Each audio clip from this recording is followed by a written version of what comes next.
भारतीय किसान से लेकर के बड़े लोग तक जितने भी मतलब इस तरह थे, सब इससे कहीं ना कहीं किसी न किसी तरह से परेशान थे। तो अब ये आजादी चाहते थे। अब आजादी के लिए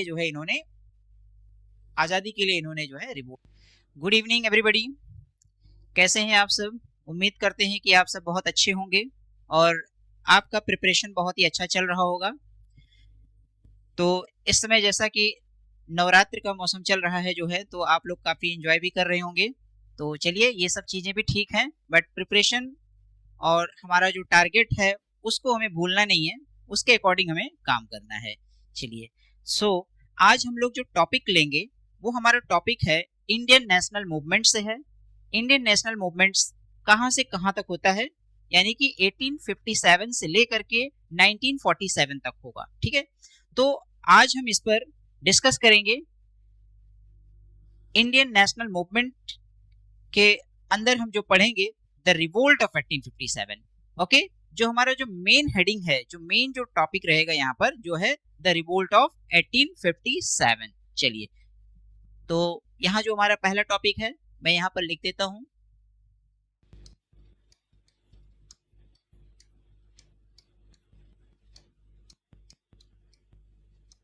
the revolt of 1857।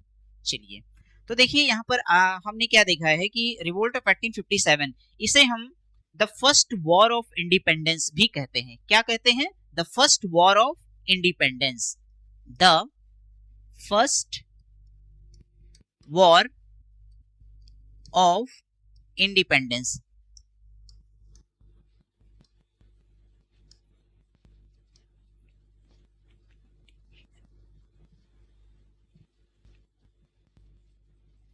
Okay, independence, the first war of independence.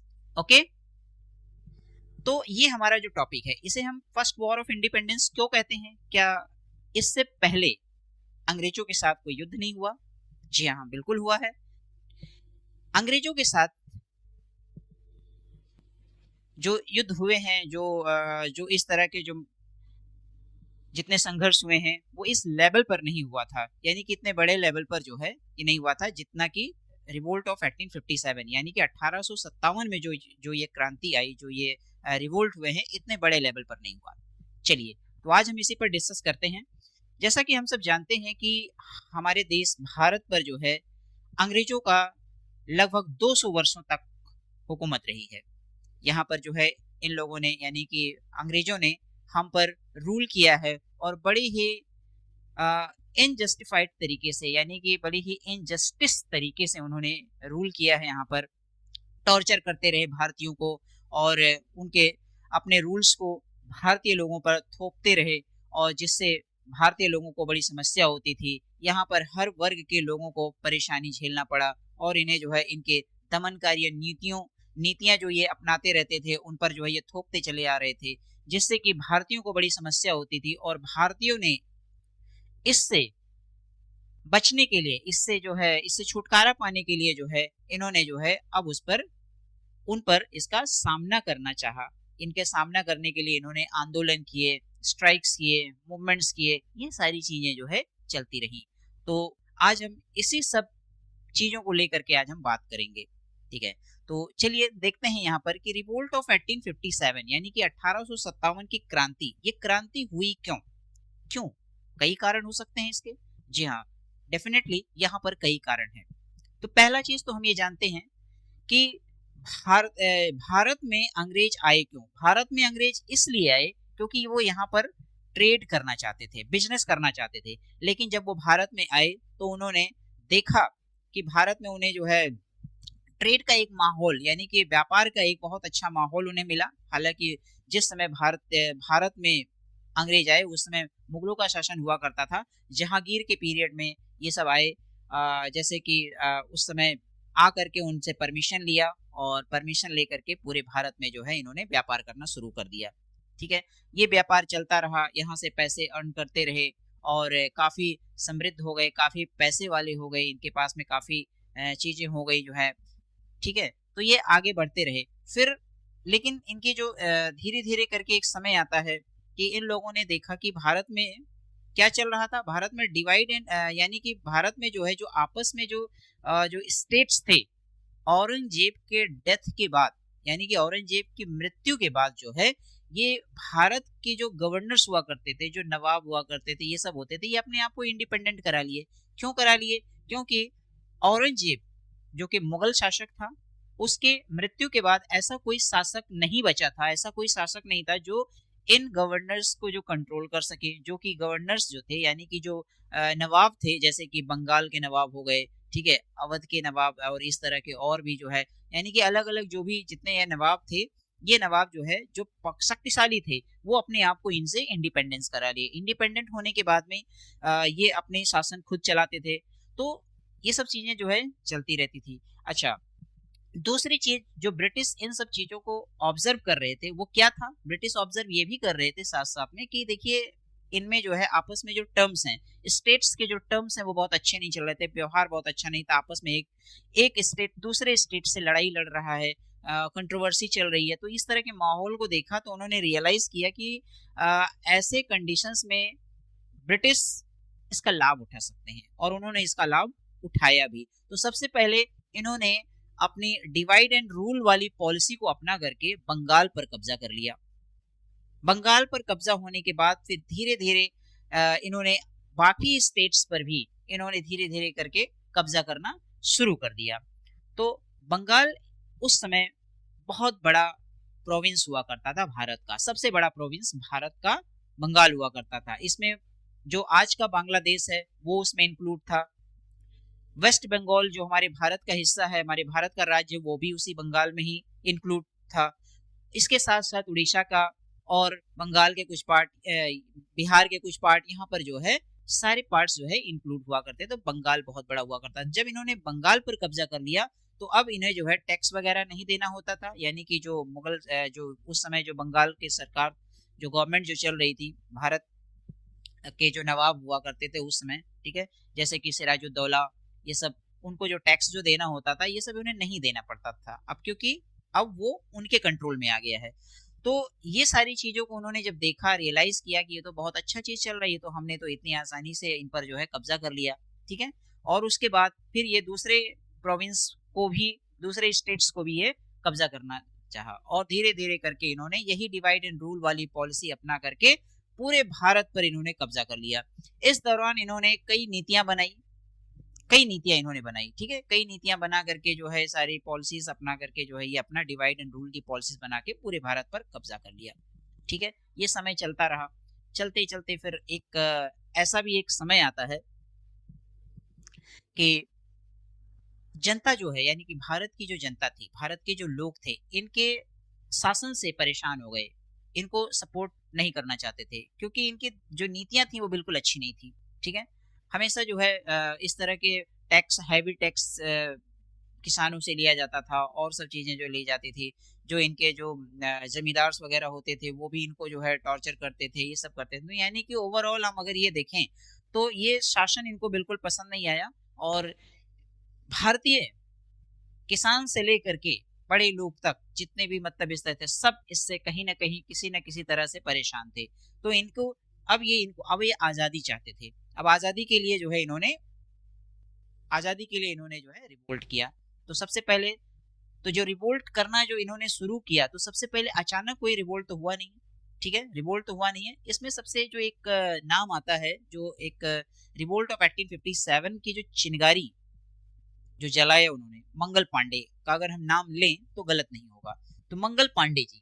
तो यहाँ पर जो मंगल पांडे थे, मंगल पांडे, मंगल पांडे जो है ये ब्रिटिश ईस्ट इंडिया कंपनी के एक सिपोए थे, सोल्जर थे, यानी कि एक इंडियन सोल्जर थे, ठीक है। वो वहां यहाँ पे सोल्जर थे। इन्हें जो है ये पता चला कि हालांकि सोल्जर्स थे वो, तो सोल्जर्स को क्या करना होता था, उन्हें गन वगैरह प्रोवाइड, राइफल्स वगैरह जो है प्रोवाइड किया जाता था, जिसको उन्हें यूज करना होता था। तो जो गन में जो गन में जो मतलब गोलियां वगैरह जो लगती थी, जो उसमें जो कार्ट्रिज वगैरह जो लगती थी उसमें, तो उसको उसमें पहले उसको यूज करने से पहले उसमें ओपन करना पड़ता था, मुंह से उसको ओपन करना पड़ता था। और ये अफवाह फैली हुई थी कि उस कार्ट्रिज में उस कार्ट्रिज में जो नए तरीके का जो कार्ट्रिज बन करके आया है, जो नए राइफल जो बन करके आया है, रॉयल एनफील्ड राइफल जिसका नाम था रॉयल एनफील्ड राइफल, उसको यूज करने के लिए यहाँ पर जो है उसको मुंह से, उसकी जो कार्ट्रिज होता था उसको मुंह से दांत से काटना पड़ता था। तो उस कार्ट्रिज पर जो लेयरिंग की हुई होती थी वो है काऊ एंड पिग का फैट लगा होता था, यानी कि गाय और सुअर की चर्बी लगी होती थी। तो उसको एक यूज करना हर कोई तो यूज नहीं कर सकता, क्योंकि वो मंगल पांडे तो एक ब्राह्मण थे, तो उनके लिए तो ये सब चीजें खाना और मुंह तक ले जाना, उससे दांतों से काटना, ये सब, हालांकि ये सब चीजें वो करते थे, बट उन्हें ये चीजें पता नहीं थी। जब उन्हें जानकारी मिली इन सब चीजों को तो उन्होंने उसका विरोध किया। यानी कि हमारे यहाँ पर जो है, जो सोल्जर्स थे, भारतीय सोल्जर्स थे, मुस्लिम्स भी थे और हिंदू भी थे, दोनों मिल करके जो है इसको यूज करते, तो उन्होंने यूज करने से मना कर दिया और इन्होंने जा करके अब अधिकारियों को जो है गोली मारा। ठीक है, बात किया, बात करने पर जब बात नहीं बनी तो इन्होंने उस पर गोली चला दी। ठीक है, उस दौरान उन्होंने जो है 3 लोगों को गोली मारकर उसी समय खत्म कर दिया। ठीक है, तो 3 लोगों को उन्होंने गोली मार के उन्होंने उसी समय जो है खत्म कर दिया। उसके बाद फिर इन्हें अरेस्ट कर लिया गया और अरेस्ट करने के बाद इन पर फांसी लगा दी गई। ठीक है, इन्हें जो है बैरकपुर में, यानी कि ये घटना कहाँ की है, बैरकपुर की है, तो बैरकपुर में ये मतलब उन्हें फांसी लगा दी गई है। हालांकि इसके बाद क्या हुआ, फिर ये रिवोल्ट, यानी कि ये जो विद्रोह, ये एक अपोजिशन वाली जो मतलब ये फीलिंग्स थी, ये सब जगह पूरा फैल गया, विद्रोह सारे पूरे भारत में फैलने लगा। लोग जो ये सिपोए थे, जो सोल्जर्स थे, भारतीय सोल्जर्स थे, उन्होंने इसका इस्तेमाल करना, यानी कि एनफील्ड रॉयल राइफल्स को यूज करने से मना कर दिया, हिंदू भी और मुस्लिम भी, क्योंकि हिंदू भी हैं, वो भी जो हिंदू हैं उसको यूज करने से मना कर दिया, मुस्लिम भी इसे यूज करने से मना कर दिया, क्योंकि उसमें पिग का जो फैट होता है, जो चर्बी होता है, उसमें लेयरिंग किया रहता था, इसके वजह से जो उन्होंने उसको भी मना कर दिया। ये इस तरह का अफवाह जो है ये चीज फैला हुआ था। चलिए, फिर ये रिवोल्ट जो है मतलब ये पूरे भारत में फैलने लगा। ठीक है, तो ये सब चीजें यहाँ पर देखने को हमें मिला। ठीक है, आगे देखिए फिर क्या होता है। भारतीय में बहुत युद्ध होता है, भारत और ब्रिटिश के बीच जो है एक लड़ाई होती है, एक संग्राम होता है, और इस संग्राम में जो है भारतीय हार जाते हैं, यानी कि सोल्जर्स हमारे हार जाते हैं, है ना। इसमें एक चीज और जानने की चीज है, जो है कि इसमें कि सोल्जर्स का पार्टिसिपेशन ज्यादा था और सिविलियन का कम था। तो जब सिविलियंस का पार्टिसिपेशन कम था, यानी कि हालांकि ये पूरे भारत में ये चीजें फैली, ये पूरे भारत में जो है ये चला यहाँ पर, लेकिन फिर भी यहाँ पर सोल्जर्स का इन्वॉल्वमेंट ज्यादा था और यहाँ पर सिविलियंस का इन्वॉल्वमेंट कम था। ठीक है, तो हालांकि युद्ध तो हुआ, रिवोल्ट तो हुआ, बट यहाँ पे भारतीय हार गए। तो हारने का जो मुख्य कारण है, मेन कारण क्या क्या हो सकते हैं, तो कई कारण थे यहाँ पर। तो चलिए हम यहाँ पे देखते हैं causes of the revolt of 1857। इसके यहाँ पर जो रिवोल्ट ऑफ 1857 के जो मुख्य कारण थे, पॉलिटिकल कॉज, सबसे पहला कारण हम यहाँ पे ले सकते हैं पॉलिटिकल कॉज। पॉलिटिकल कॉज, तो ये पॉलिटिकल कॉज क्या है, देखिए पॉलिटिकल कॉज यानी कि एक राजनीतिक कारण था, राजनीतिक मुख्य कारण था कि अंग्रेज जो है पूरे राज्यों को जो है हड़प लेना चाहते थे। ये एनेक्सेशन पॉलिसीज थी। ठीक है, एनेक्सेशन पॉलिसीज के तहत इन्होंने कई ऐसी पॉलिसीज लाई, जैसे कि सब्सिडरी अलायंस लेकर के आए, फिर डॉक्ट्रिन ऑफ लैप्स जैसी पॉलिसीज को लेकर के आए। सब्सिडरी अलायंस में क्या था, सब्सिडरी अलायंस एक ऐसी पॉलिसी थी जिसमें कि वहां के भारत के राजाओं को एक ऑफर, एक प्रपोजल दिया जाता था कि आपको इस पर साइन करना है, इसके बदले में हम आपको कुछ सुविधाएं देंगे। जैसे एक कंपनी जो है प्रलोभन देती है कि आप हमारे सामान को परचेज करिए और हम आपको ये सुविधाएं देंगे, ये चीजें हम आपको देंगे। तो उनका ये प्रपोजल ये इस तरह रहता था कि भाई आप इस पर साइन करो और हम आपको जो है ना यहाँ पर हम आपको प्रोटेक्शन देंगे। जब आपसे अगर कोई युद्ध होता है, कहीं कोई बैटल होता है कुछ, तो ब्रिटिश आपको जो है पूरा सपोर्ट करेगी। तो क्योंकि ब्रिटिश बहुत पावरफुल थे और आए दिन जो है एक स्टेट दूसरे स्टेट्स के साथ इनके जो टर्म्स थे बहुत अच्छे नहीं थे, युद्ध वगैरह होता रहता था, यानी कि इनके जो टर्म्स अच्छे ना होने के कारण से इस चीजें चलती रहती थी। तो कुछ राजा इस पर जो है संधि करने को तैयार हो गए डॉक्ट्रिन ऑफ लैप्स में। डॉक्ट्रिन ऑफ लैप्स के कुछ कंडीशंस थे, जैसे कि भारत के जो राजा होंगे, जो उस पर साइन कर देगा डॉक्ट्रिन सब्सिडरी अलायंस पर, वो अपनी सेना नहीं रख सकता है। वो ब्रिटिश के सेना को, यानी कि ईस्ट इंडिया कंपनी के जो सोल्जर्स हैं उनके राज्य में, उनके स्टेट में जाके रहेंगे और उसका पूरा खर्चा, उसका पूरा एक्सपेंडिचर उन्हीं को उठाना होगा। ये सब सारी चीज थी। फिर दूसरी चीज, किसी दूसरे स्टेट के साथ, दूसरे देश के साथ कोई संधि वगैरह नहीं कर सकते थे। फिर एक तीसरी बात ये थी कि वहां पर जो है उनका एक ऑब्जर्व करने के लिए एक ब्रिटिश ऑफिसर भी वहां पर रहेगा। तो ये सब सारी कंडीशंस को फॉलो करना पड़ेगा और इसके बाद बदले में उन्हें क्या मिलेगा? प्रोटेक्शन। ये कंडीशन था सब्सिडरी अलायंस में। दूसरा जो पॉलिसीज था इनका, doctrine of lapse. So doctrine of lapse वगैरह जैसे ऐसी पॉलिसी थी कि जिनके कोई अपना बेटा नहीं होगा। जैसे डॉक्ट्रिन ऑफ लैप्स किसने शुरुआत किया था? डॉक्ट्रिन ऑफ लैप्स को शुरुआत किया था जो है लॉर्ड डलहौजी ने। ठीक है, इन्होंने उसको इंट्रोड्यूस किया कि जिस राजा के पास अपना खुद का बेटा ना हो, खुद का अपना पुत्र ना हो, तो वो यानी कि ये जो ऐसा पुत्र यानी कि अडॉप्टेड पुत्र को जो है वो नहीं ले सकता है, उसको एक्सेप्टेड नहीं होगा आगे रूल करने के लिए। तो जब तक वो राजा जिंदा है तब तक तो वो काम कर सकता है, तब तक वो राजा बना रह सकता है, वो अपना पूरा कंट्रोल करेगा। लेकिन अगर उसका अपना कोई पुत्र नहीं है तो वो यानी कि अडॉप्टेड सन, वो गोद लिया हुआ पुत्र, अडॉप्टेड सन, वो नहीं एक्सेप्टेबल होगा। उसके बाद वो राज्य अंग्रेजों के अधीन हो जाएगा। ये पॉलिसीज थी। तो इसका विरोध भी हुआ, लेकिन भारतीय कुछ कर नहीं सकते थे। तो ये सब ऐसी पॉलिसीज थी, ऐसी नीतियां थी, राजनीतिक कारण थे जिनके कारण से जो है भारत में जो है ना एक आक्रोश पैदा हो रहा था। ठीक है, ये भी एक कारण बना रिवोल्ट का। दूसरा हम कारण लिख सकते हैं यहाँ पर economic cause. Economic cause, economic cause जो है यहाँ पर देखें, इकोनॉमिक कॉज क्या है? इकोनॉमिक कॉज यानी कि एक जो अर्थव्यवस्था से रिलेटेड है। उस समय बहुत हैवी टैक्स, ब्रिटिश क्या करते थे? बहुत ही हैवी टैक्स लेते थे, बहुत ही हैवी टैक्स लेते थे। तो टैक्स ज्यादा होने के कारण जो है किसानों से बहुत ज्यादा टैक्स लेते थे। फिर उसके बाद में और भी जो बिजनेसमैन है या और भी जो लोग हैं जहां से उन्हें टैक्स कलेक्ट करना था, बहुत ही हैवी टैक्स होता था। तो किसानों का जो टैक्स होता था बहुत ही ज्यादा होता था, तो जिसके वजह से किसान देने में असमर्थ रहते थे, कभी दे पाते थे, कभी नहीं दे पाते थे।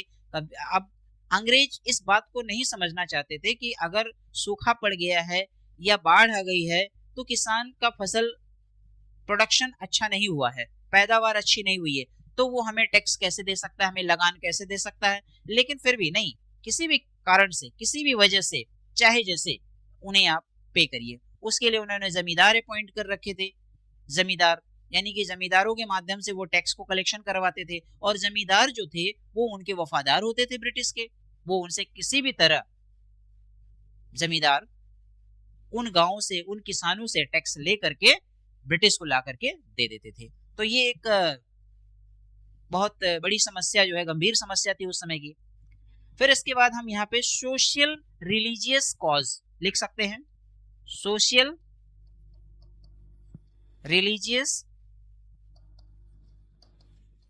कॉज, ये कौन सा कारण है? ये भी एक इंपॉर्टेंट कॉज माना जाता है यहाँ पर, कि यहाँ पर जो है धर्म से रिलेटेड चीजें हैं, यानी कि सामाजिक और धर्म से रिलेटेड, समाज से संबंधित और धर्म से संबंधित चीजें हैं, जहाँ की ब्रिटिश सरकार वहां पर भी घुस गई थी। वहां पर भी जो है उनके ट्रेडिशन, कल्चर और इन सब चीजों में, उनके धर्म आस्था पर जो है, उस पर जो है ये वहां पर इन्वॉल्व हो गई थी। भारतीय इस चीज को बिल्कुल भी पसंद नहीं करते थे कि हमारे धर्म पर, हमारे कल्चर पर, हमारे ट्रेडिशन पर, हमारे त्योहारों पर कोई किसी तरह का हस्तक्षेप हो। तो इसके लिए वो जो है हमेशा इस चीज को तैयार रहते थे, इसका विरोध मतलब वो विरोध नहीं पसंद करते थे। लेकिन भारतीय इस चीज को नहीं एक्सेप्ट नहीं कर पाते थे। उन्होंने ऐसे ऐसे कानून ले आए, जैसे कि वीडो रीमैरिज स्टार्ट कर दिया। हमारे कल्चर में वीडो का कोई शादी होना, विवाह होना, ये सब नहीं सही माना जाता था, लेकिन एक कानून ला करके उन्होंने किया, तो भारतीय इस चीज को नहीं मानते थे। हालांकि ये सही था, बट भारतीय फिर भी उसका विरोध कर रहे थे शुरुआत में। ठीक है, सती सिस्टम को खत्म किया।